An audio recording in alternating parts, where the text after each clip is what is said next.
Greg Swan recently launched his first big campaign as a new general manager of football. 7 new rules or rule tweaks have been introduced to the game in 2026 in an effort to make it better. On surface level, they do this. Athletic big men should be back in fashion, and overlap and speed should be present throughout the games and therefore hopefully leading to more scoring. Swan has kept his initial promise to quicken up the game, have less delays between goals, and overall make the experience of watching football action-packed and not delayed-packed.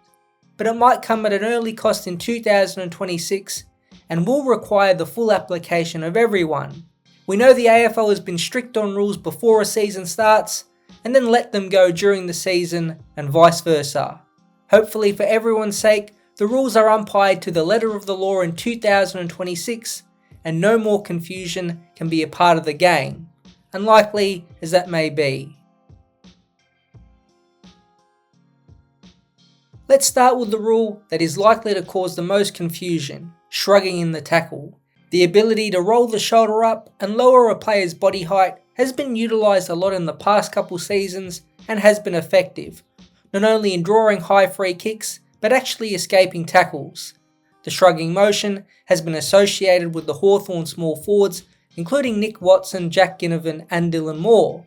The Hawks in total led the high free kick count in 2025 and by some way.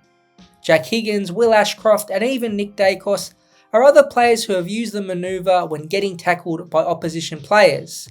Now, the shrug is deemed as prior opportunity the same way a fend-off is. In principle, it will make it easier for umpires to make rulings on these decisions. However, watching live games, we know there will still be some grey area. What if the tackle is above the shoulder first, but then the player shrugs?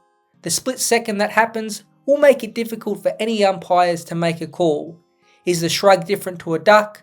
Players might still be able to put their head over the ball and rise up into opposition players and win free kicks. If the AFL goes hard on this rule, then it seems like any shrugging motion will be penalised if the player is caught with the ball and can't properly dispose of it.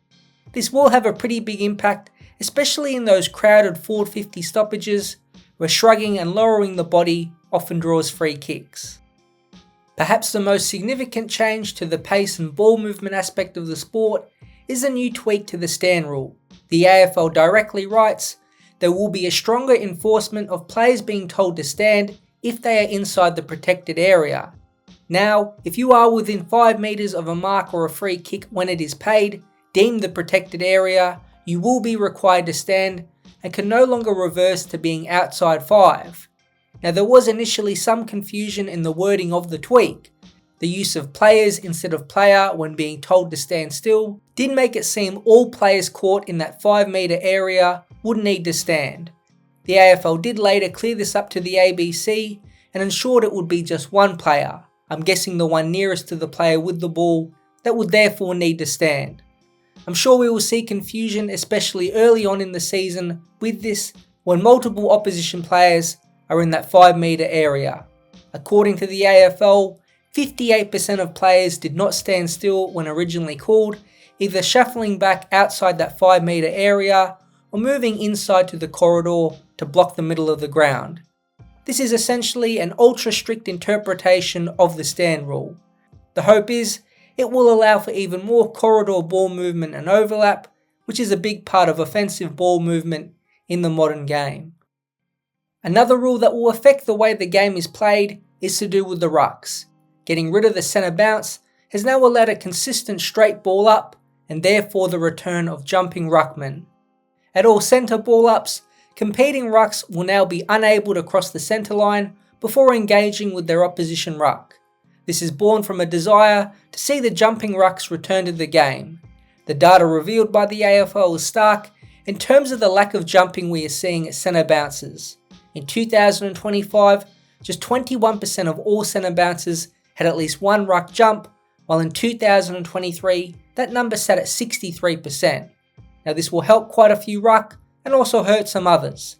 Hyper-athletic rucks like Tim English, Tom De Koning and Luke Jackson should thrive with the ability to jump higher than their direct opponents, while rucks like Brodie Grundy, Lloyd Meek, Tristan Cherry and Jared Witts, who have become great centre bounce ruckmen due to their sheer size, might come back to the pack. Now throw-ins and ball-ups across the ground will stay the same, but with the 666 allowing open play and one-on-ones, the centre bounce has become an important part of scoring and getting field position. Now we all know the jump has a greater likelihood of injury with knee-on-knee contact and awkward landings, but perhaps it is the risk the league needs to take to ensure the centre bounce spectacle doesn't become a confusing wrestling match. And the final rule that impacts the officiating is the last disposal out of bounds. We all knew this was coming in and has been trialled successfully at lower levels across the country. Simply, a free kick will now be awarded when the ball crosses the out of bounds line between the arcs. However, there is an important note the AFL mentions. It will operate similar to the sandful in the sense that if a player blocks an opponent or doesn't play the ball before it crosses the line, a normal boundary throw-in will occur instead of a last disposal free kick. This is a safety net to try and keep the ball in play as much as possible, and does give umpires some leeway if they deem a player is searching for that last disposal out of bounds free kick by blocking an opposition player. Defensive spoils and knock-ons will be followed by throw-ins no matter who touches the ball last. Insufficient intent seems to be staying in and will likely operate inside the arcs, and when a player pushes the ball out of play or steps over the boundary or goal line when enough pressure isn't applied.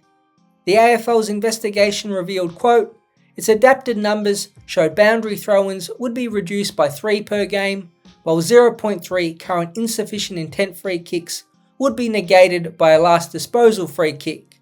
The adapted numbers also showed that there would have been an average of 3.25 last disposal free kicks per game paid across the 2025 season. The final few changes are to do with quickening up game time, which was a concern that Swan had. His theory was eliminating a bunch of little things here and there to save a few seconds would add up significantly in the entire duration of a game. The biggest one is the ruck nomination around the ground. We all know in 2025, the umpire had to wait and get nominations from 2 players to go up in the ruck. But this often meant waiting for the actual rucks to arrive at the contest, rather than just forcing 2 players already at the ball or throw-in to compete. Now, if there is no nomination from either side quickly, or the nominated rucks are calling but are too far away, the ball will just be thrown up and play will continue on when the ball hits the ground. On average, ball ups that had the ruck nominations wasted 3.5 seconds and took another second off the clock for boundary throw-ins. It's a smart change that ensures that play continues on much faster. Next is the kick-in timer. Previously, players were given a reasonable time to kick in from behinds, which was about 12 seconds, but this has been cut down to just 8 seconds. Now, according to the AFL, only 13% of all kick-ins lasted longer than that 12 seconds, so this isn't a huge change, but again, is in line of getting the ball in open play faster. So is the 666 goal square starting position, which is now scrapped. 1 player from each team no longer needs to stand in the goal square, and the AFL predicts this will save 20 to 30 seconds per match. So there are the 7 adjustments for 2026.